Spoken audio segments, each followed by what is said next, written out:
partner. Here we go. Trying to do something with the Kairos. By the way, we're the Navarro brothers, my brother and I, and we're the ones that were selected tonight to do this. I'll take the first one. I said I'd take it. I don't believe that. Somebody asked for the first page. And Kairos said, in lieu of an opening, Kairos just went ahead and started. I was wrong. You take it. Here, you take that one.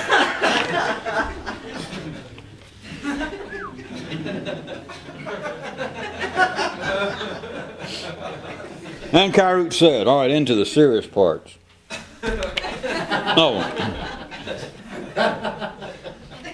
The collective's operational slogan, quote, we don't want to learn from anybody who's smarter than we are. Or who knows more than we do, is the way it actually read. As always, you could take that if you were a regular, routine-thinking person. You could take it as some kind of smart aleck, cheap, somebody's idea of a joke, or you could try and turn it around in such a way as to say that people are so dumb that they can't learn, but you're missing it. The operational slogan, when I say the collective, of course, you can look out there and think about the collective, or you can look inside and think about your own collective, where it is that you play on the same field as everyone else, whether you like it or not, as long as you're thinking along the lines of everybody else, as long as you're thinking in the same area, even if you think, hey, everybody else is wrong. It just shows you don't understand sports because you're on the same field. You're just out there going, boy, I hate rugby. I mean, they're playing rugby and you go, boy, I hate rugby. I mean, you're the kind of person we can all learn from. We come back next month, next year, and you're still out there on the rugby field saying, I cannot believe that grown men, civilized people, waste their life playing rugby. And you think, well, Jesus. And you wait 10 years and you come back and the same guy's there. A little older. Perhaps his voice is lowered a little. Got a little gray and he looks a little more distinguished. And he's still railing against the stupidity, the childish waste of time for these people to play rugby. Year in, year out. It's been, and you ask him, well, how long has this been going on? He says, well, at least 20 years I know of, I've been here trying to straighten them out. Should we all, since there's a holiday, pause and think of that there is something a bit curious in there somewhere. Now back to the Kairos. The collective's operational slogan, we don't want to learn from anybody who knows more than we do. It is simply a fact. If there was something that the ordinary mind did not know, it will say it wants to know it. But it doesn't. Does that explain it? My brother just said that sounded more like a dogmatic statement rather than an explanation. That's why I'm on camera and you are not. Well, some of these people may remember, I say show business, but my brother and I at one time were, you may remember us, the Navarro brothers, at one time we were a pair of two-tone shoes before we... I was the right foot. Was that? Well, I was one of them. I can't remember. I mean, when vaudeville actually finally went, it was like many of us were out of work. We don't want to learn from anyone who knows more than we do. Did I cover that? Is that enough?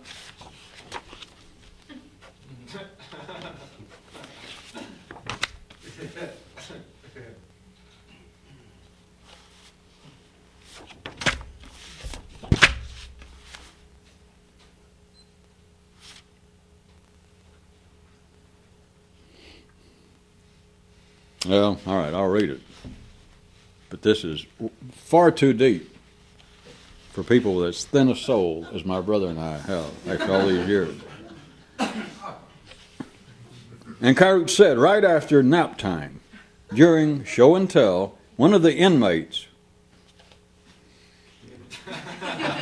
stood and for his part offered this definition to the class. Here it is, quote, serious, colon. What people get when they don't know how else to get.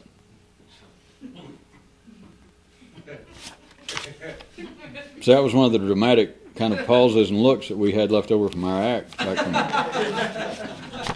back when my brother and I, at least in some circles, were better known. Quite likely some of you never heard of us, but at any rate.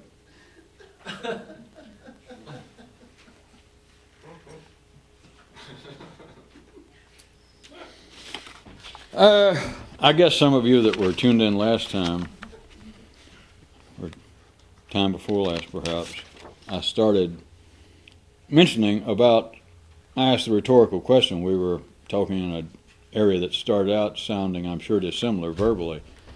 But it got around to me asking the rhetorical question starting out about why it was, or using it as an example, that men do not ever think past the surface and will not look directly at a wall and go, my God, it's a pair of two-tone shoes reflected in the gloss of the wall. About why prostitution is so roundly condemned, and if you get past the point that it's moral or religious, and if you had a kind of non-aggressive, non-hostile, non-polarized brain that you could ask yourself, even after it appears, the collective, so you would already be out there on the field, whether you were religious or now routinely wired up to be anti-religious, you're doing the same thing. You're out there for 20, 30, 40 years, kicking at the rugby players and going, God damn, are they wasting their time?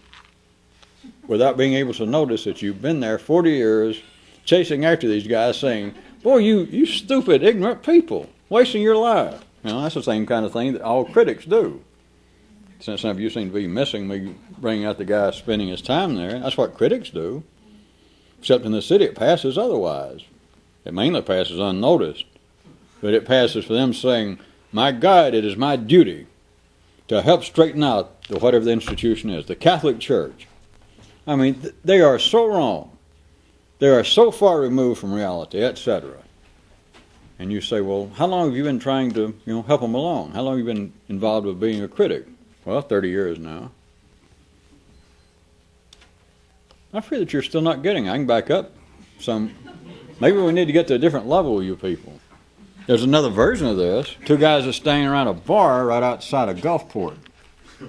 A couple of roofers. And they're talking for a while, and one of these guys, they have a few drinks, and one of these guys just keeps on and on bitching about his wife. He can't stand there, and I've had enough of that bitch. I go, pfft. And finally, the other guy, he says, well, how long have you been married? And he says, 40 years.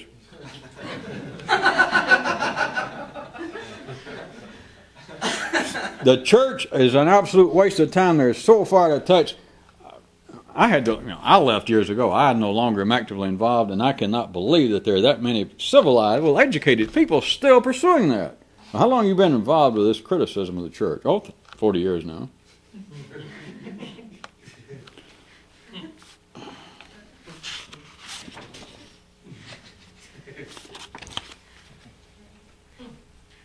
People would say, back to where we were, if I asked the rhetorical question, why is it that prostitution is so roundly condemned, people would say, the most likely, whether they actually were supporting or not, would say it's because of religious grounds that right here in our Bible, in our Holy Script, it says that God condemns prostitution. And if you could think it all back to what I was trying to say with no aggressive, polar-based view, to think, well, if we take the idea of some actual entity outside the closet, something outside a closed system, an idea of a God of some sort. And all this, and even our little puny telescopes, the people that need those to look into the universe rather than something else available, some other kind of technology, to consider the size of all this, and if there is a God somewhere, and one of the important things on his mind is, do you mean that there are people fucking for money? Which, if you begin to see in a certain way, I'm not, as you know, trying to be offensive with it, but how far removed is that from, that sounds, if you, nowadays, no matter where you grew up or no matter how freewheeling you are in your sexual and amorous adventures, you are aware of the fact that it's in the wiring system that when somebody begins to say, well, let's run the streetwalkers out of our neighborhood, let's do something in the system goes, yeah. But how far removed from that, look at the primary world, is it from prostitution? There it is. How about this? That you go down the street, or you walk into a place that's legal, and you sit down and you pay them to feed you. And I thought, looking at or you go inside and you walk up and you pick up a pen and you register and the hotelers give you a place to stay for the night. Looked at the primary level, it is all a form of prostitution. That you're paying somebody to screw you. And I don't mean that figuratively speaking, based on the high price of some of our hostilities. What I mean is you're paying somebody to participate in a primary affair. Eating, protecting you from the elements, or sex. And so you ask yourself, if you could think in a certain way, not to disprove religion, as I'm saying this with a few of you people out there in TV land that might be watching this. Nothing wrong with religion, everything's just fine. Prostitution should be condemned, charging high prices for hotel rooms, feeding people with fern bars and drinks. It all should be either upheld or condemned, whatever the going rate is. Whatever the world says is, that they're against right now, we're with them. That's the way that you know a moral, good citizen revolutionist, if he's forced to speak up, is that you question him and say, what are you in favor of? And you say, everything. Or, what have you got? You find out, what if they're in favor of? You say, count me in. And of course, as soon as you do that, they'll turn their head and you can get the hell out of there. But we're all in favor of it. But back to the question. You can surely see, all it takes is a little glimpse, if you can get outside the ordinary playing field of the mind, that there is something more to be seen and a lot less in the idea that God somewhere has made sex. I know how captious it is, but refer back to, since some of you got it, the idea of going to pay somebody to cook food and to feed you, because that is as likely a form of prostitution as it is that somebody will take off their clothes, somebody of the opposite sex or whatever your want would be, I don't want to think about it, and go to bed with you and then charge you money. And you think, not only is that illegal, it is absolutely immoral, and I'm sure it's offensive to the guides. Think about what kind of guides did that and they got to sit around. Something's a little strange. I hate to get into this. Something's a little strange with them if that's one of their big concerns. Because I'd have my fears that I was going to be in there with somebody and look through a keyhole and see God's eyeball looking. Oh yeah. Yeah, he'd say, well, I wanted to make sure that you people weren't sinning. But if that's the best he's got to do, I feel like they may be. I hate to call anybody a prevert, as we say in Mississippi. Well, that's somebody that gets weird beforehand. But I hate to call anybody a pervert, much less somebody of a higher spiritual authority. But something's a little strange if that's the best that they've got to do. Wait a minute. Now, these people went to bed together. Is that prostitution? And the guy says, well, no. And then the guy said, well, didn't you take her out and spend $50 more than you could spend on lunch and supper and drinks? Yeah. And what, were you hoping to get it? Yeah. Something's strange. So back to where I was trying to get you to see the other night, there is literally at another level that seems to be so direct and of no consequence, the basis that there is a kind of less than adequate quality physically. To quote one of the Kairouts tonight, that guy was sitting around musing on this matter. The way he put it, it says, I don't know which one it was, it was to this effect, that there was a guy reacting to something that Kairout had raised recently, which, to wit, I am instantly referring to myself, that said he had sit around and decided that if this be true, that is what I brought up last time about all this and about prostitution, that this guy was saying if the children produced by passionless sex, sleeping with strangers, prostitution just being the primo example, if the children produced through passionless sex turns out to be of physical quality less than life finds desirable, which, by the way, is true. I wasn't even getting into it because it's not even that important, but it's true. I don't mean each and every case, but there is, if you want to really get off the subject, there is a certain way, if you can see, well, this was not the point, but if you can see, you can peek into orphanages. Take it literally or take it otherwise, according to how strong you are. And not each and every case, but offspring physically of passionless sex do not meet life's ordinary standard. And I don't mean mine, it's none of my business, who cares, life looks after itself, but I'm telling you, and I was also hinting at that was the point of life condemning prostitution. Because what it's really condemning is passionless sex, because when prostitution really fits the bill, when it really fits the definition, it is passionless. That even the prostitute would say, I can't get involved with this. I can't fall in love with every trick I turn. It's just a business. The children, this guy was musing in the car tonight, that if it be true, that if the children produced by passionless sex if they are of a physical quality less than life finds desirable, then he said, what might I learn from that insofar as me passively sleeping with the strangers, that is the ordinary knowledge that the collective provides, and I just ordinarily take it?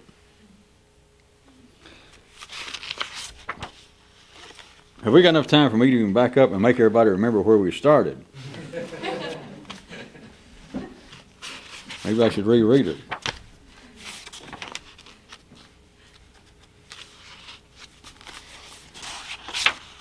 Oh, okay.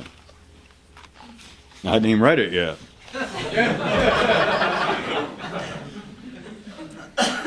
It was this one, and I was just trying to tie it together because there are more in here tonight that were connected to the same thing.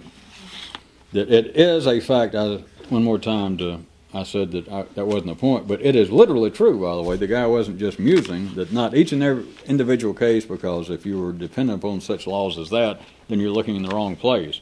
But generally, life condemns prostitution because it condemns passionless sex on the basis that it finds it less than agreeable. All you got to do is look around, as I said, if you can see, but it's there. That children, the offspring, the genetic line of humanity is produced when there is not a passion, which means that there was some kind of attraction between the two sexes that produce something. If there was no passion there, the physical quality, just in the broadest sense, is less than life finds desirable. That is not the cream of the crop. It condemns incest, another form that we're tearing down, which is easy to describe. That not only does it seem to be despicable to some people's morals, but a proven fact. You can go out there and do it with sweet pea vines and tomatoes and dogs that you keep inbreeding, and physically they begin to deteriorate. So there's no secret about it. You end up too much incest. I don't know how much is too much, but too much, and you end up looking around hoping they do deliverance too, so you can get a part.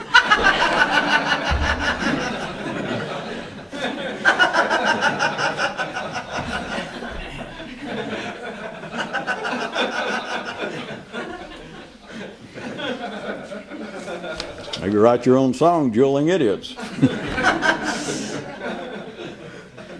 Once you see that, it is simply, that is what is going on with life condemning passionless sex. It is not good for the physical aspect of humanity. Then the guy asked himself, which this is not yet true on a wide range outside the physical aspect.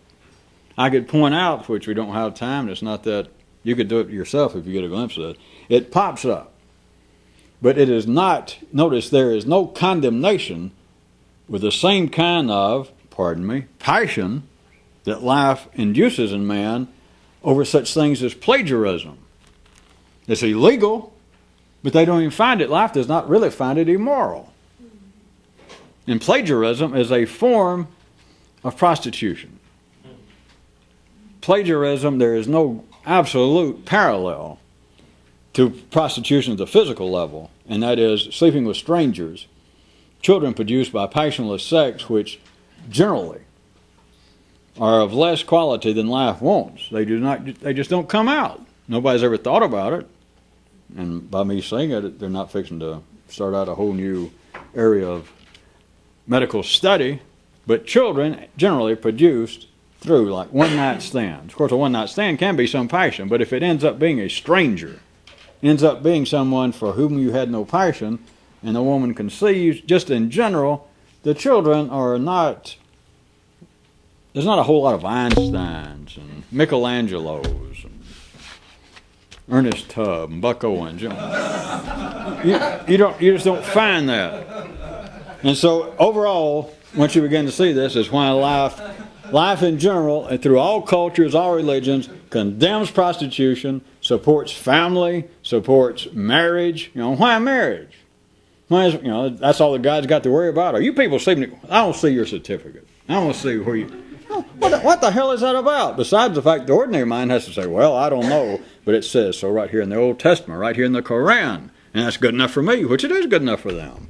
That's why it's there for, to help them so they don't have to think about it. And think, Jesus, why do I have to be married to screw? And everybody around says, because it says so. And you go, oh, okay. One less thing to worry about. But it is why not that life everywhere, at all times, more or less. It ain't where life's growing. If you find a place where this is not true, you're finding a group of people, a neighborhood, a tribe of somebody that they're going down, I think they say, the tubes. They are not going anywhere if they do not have some sense of morality, some support within their little group of marriage. That is where they call it there. Not, but like two people are attracted to each other and they stay together, more or less. So it's all the way from life condemning prostitution, that is passionless sex, all the way to it encouraging people to stay together, which again, if you can look at a wall and go, my God, it's a wall, then you don't have to look to say, well, why do people get married? What is it? Why do the gods care? What in the hell business? They got nothing better to do than worry about that. It is all to support the best possible, overall, physical production of new generations to carry on the strain of man. But what I was trying to get at in the waning moments was to call in, Wayne, would you come here? That is not my brother. He ain't heavy. He's my shoe. Did I mention not only two-tone, wingtip two-tone? It's what maybe I left out that some of you didn't recognize it. Does that then ring a bell? Not Cheney Philpott, but the Navarro brothers' two-tone wingtip shoes. Notice that everywhere that life is alive in man, that things are thriving, things are healthy. Prostitution is condemned. Some sort of passioned relationship between humans, and more or less on a steady basis like family and marriage, is encouraged.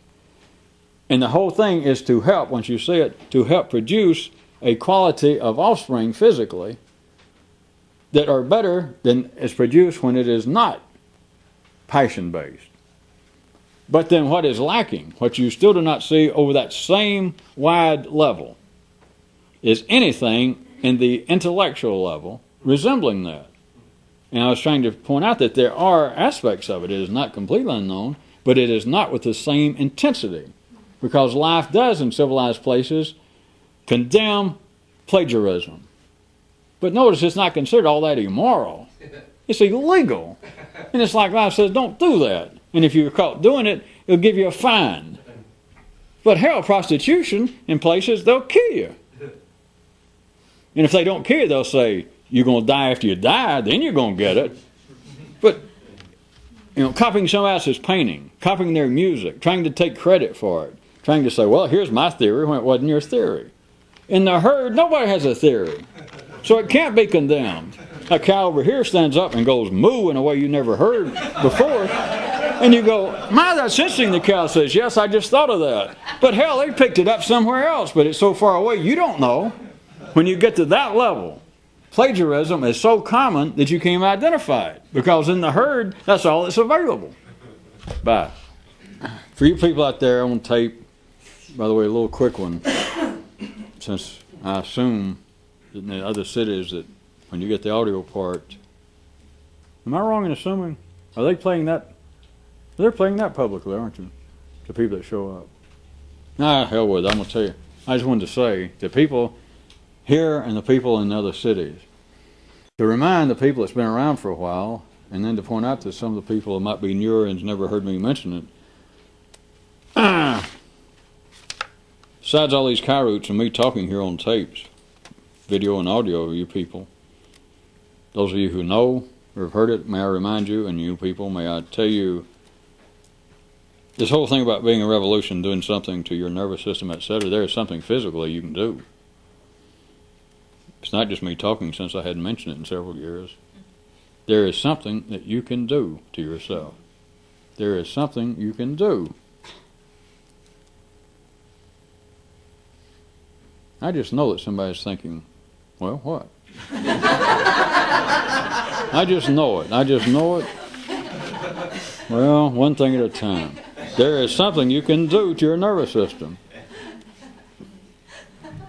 If you want me to say more, we're about to step in that good old ditch again. That if I told you exactly what it was, then anything rational still in your mind would go, well, you can't do that. Because the preface of it, for me to even explain it, would have to, the setup would announce in advance. Well, if you could hear it, which some of you could by now, it's like saying, all right, here's what you got to do, notwithstanding the fact that it's impossible. There is something you can do. And the reason that you never hear the revolutionary, me or anybody really talk about it, is because, in a sense, you can't do it. That is, you can't go out to ordinary people. That is why there's no such thing as conversion. You can't go out and tell somebody. I could get somebody's attention if I was really trying to get popular and rich and famous and better looking and taller and thinner. Well, hell, I am. I just keep forgetting about it. But if you started telling people, if I got up a bunch of Kairos and we called a public meeting somewhere, and advertised free beer and music and got a crowd, and I did some of the things that sounded like it was picking on people and how dumb people are, and made some of these clever, pardon me, bragging. Some of these smart-ass, they could take them as attacks on humanity and then say, all right, there's something else you can do. There's another way you can think. There's something you do your own nervous system. And people go, what?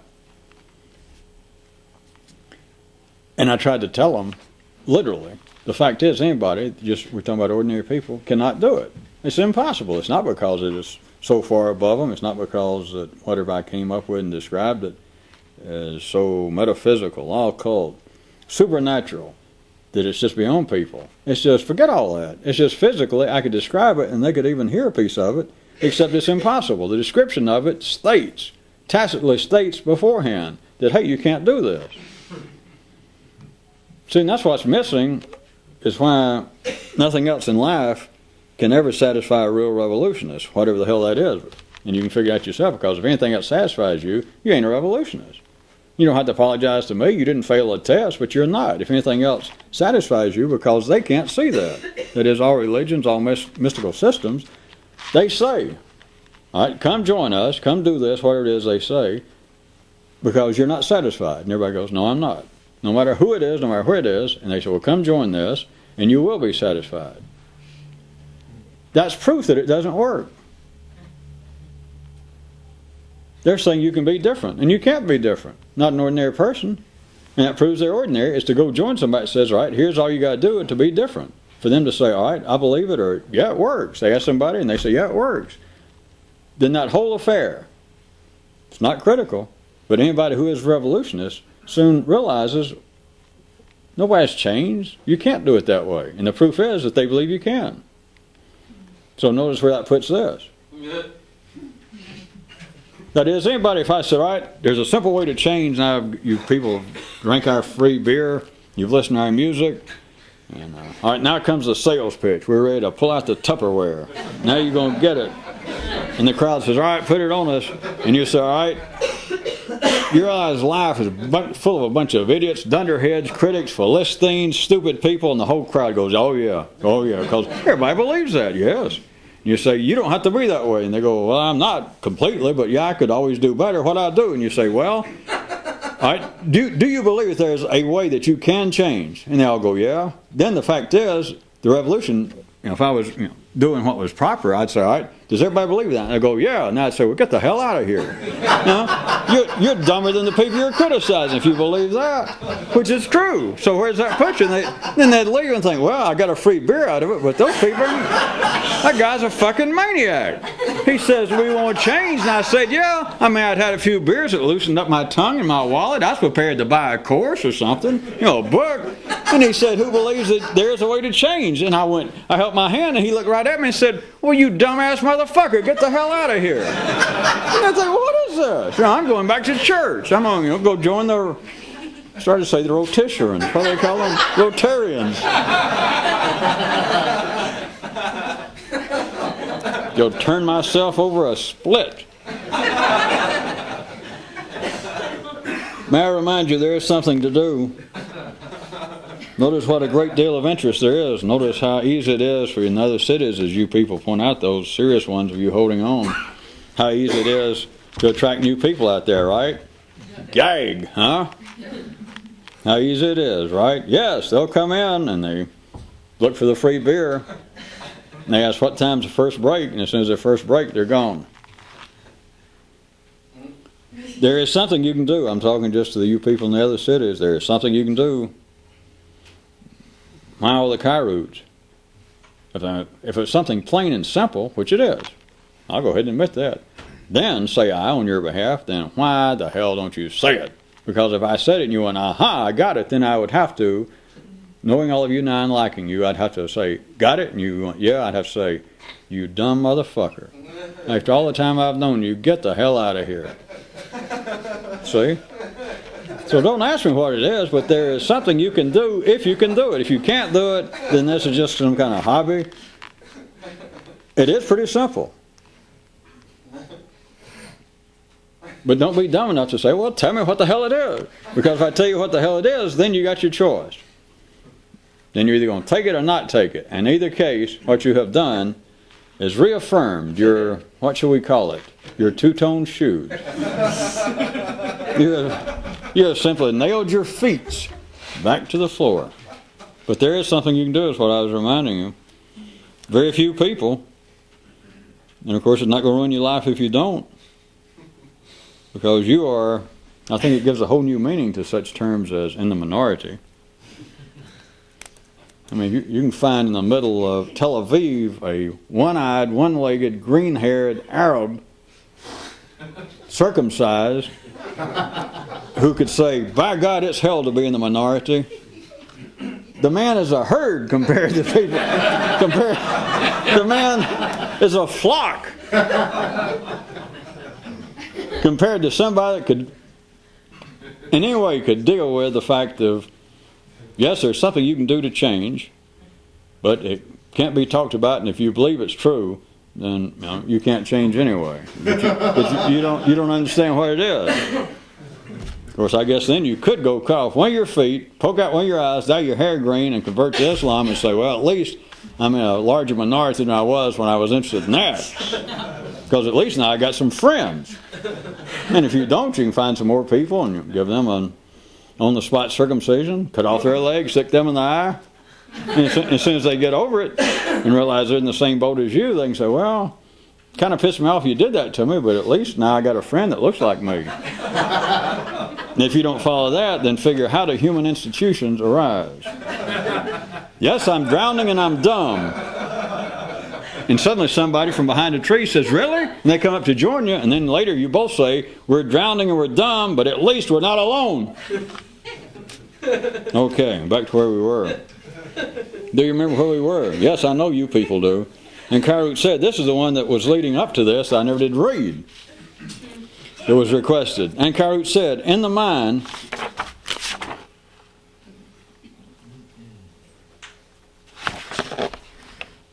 I thought there were two, well, they were kind of tied together.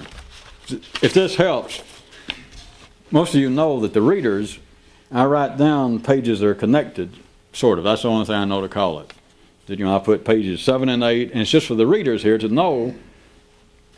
This one says, I knew that there was something funny here. It says 11, 12, 13, and 14, and then in parentheses, you figured out it says, in other words, on this little thing means that they're connected. There's a string there on separate pages. It says 11, 12, and 13, and in parentheses it says, but don't really act like they are. See, because normally when I write down, the point is that the people are supposed to sort of act like they are. It's like read it fairly fast, and pick it up. And so this one says they're connected, but then it says, but don't act like. In other words, which is why even I at first forgot, but I knew something was fishy. So here's the 11, 12, and 13, and 14. See, somebody asked for 14. I was about to read to bring you up to date. And so here's the ones that were supposed to be connected, except I said, don't act like they are. Are you ready? Cox said under general atmospheric conditions, and you got to know what that is, but now it means something. Those in the basement believe that moving upstairs might take all the fun out of life. Does anybody in Mississippi hear me? Wow, those already up there got their own problems. They fret over the slow construction, continuous, the slow construction of new stories, which is what being an intellectual is at the city level. Plus, they occasionally keep glancing enviously back downstairs. That's still one of a guy who's now spent 30 years, that's the way he might say it, getting his PhD in physics, and he's got a second cousin that is a roofer down in along the golden panhandle of the American Gulf Coast, and he thinks, Jesus, sometimes I envy that crude son of a bitch. Sleeping with a different red-headed waitress every night, living in a trailer, driving a 49 Ford whenever it'll run. But Jesus, and fat and coughing and smoking and drinking. But sometimes, you glance over kind of enviously. All right. That's page 11. I'm going to finish this. And it says, so you got this, that people downstairs, this is the atmospheric conditions under which the city operates. The secondary world moves is in this apartment, in this condo of secondary life. Those in the basement believe that if you really moved them upstairs, if they had to move upstairs, that most of the fun would be taken out of life. I mean, if you had to move out of a house trailer, if you had to be faithful to your wife, if you had to dress up and go to church, if you reached a certain level in society, in secondary development, you might have to, in fact, someday go from being a drunk to an alcoholic, and have to go to those goddamn meetings. Nobody who actually lives in the basement under ordinary atmospheric conditions. Of course, you live in the basement, you were born in the basement. They don't really want to move upstairs. Anyway, that's no big secret. You should know. If somebody inherits or wins a lottery, some bricklayer, and he wins $10 million. And you may see him on the Concorde for 2 or 3 months flying here and there and drinking champagne and setting everybody up. But where is he going to end up? And of course, ordinary people know this, and they'll say, and they would attribute it, well, he's dumb. He needed good financial advice. He didn't have the background. Bullshit. I've just described what it is. The people that live in the basement, they don't want to move upstairs. They know, from their view, that kind of take the fun out. They dream about it, and they'll talk about it, but even given the wherewithal financially, which is what seems to be to ordinary minds, the telling, the lack of ability to move socially, but it's not. Those who live in the basement don't really want to go upstairs. Who wants to give up going down to a good country bar, getting drunk, letting your hair down? Who wants to swap that, who lives in the basement, to dressing up, putting on a damn penguin uniform and going and sitting there and listening to a symphony? You can't move, you can't burp, you can't get a drink. You just sit there and you look at them. You can't dance. They don't take requests.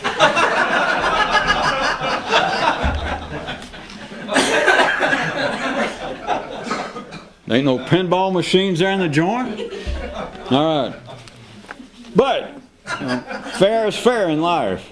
Those who are upstairs, the two things, as I said, one of them is they continually, or periodically, they cast envious glances back down, thinking, well, I would like to rip off this tie and get out of this place and go join my cousin down at some old cheap beer joint. Yeah, for an hour or in your dreams to the guy in the symphony. But it's that's not really the main one. The other one is they are continually upset that the expansion going upstairs seems to go so slow, which of course is where life is growing.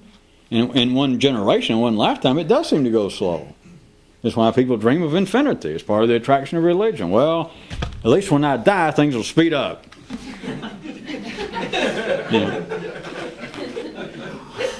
It's exhilarating what people will believe. I mean, the life goes out of them. They get real stiff and leathery and lay there, and you put them in the ground, But the dream of, through the great auspices of religion and daydreams, the dream is, if you follow it, is when I die, at least things will speed up. You know? On the basis that you have died and become a damn popsicle, you hadn't moved, and you're still, if they could use you as a battering ram. And your dream is, yeah, but boy, things will speed up. Well, maybe that's why they have to bury people in caskets, is to slow them down. They get on. I just never thought about it. You got to kind of confine them. You look out there in cemeteries and you look like some kind of huge amount of real large gophers popping the ground. You got to kind of lock them in. Maybe that is it.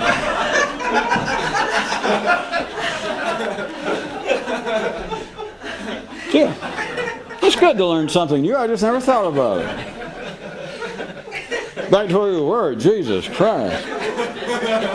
Those in the basement believe that moving upstairs would take most of the fun out of life, while those already up there fret over the continualist, forever slow construction.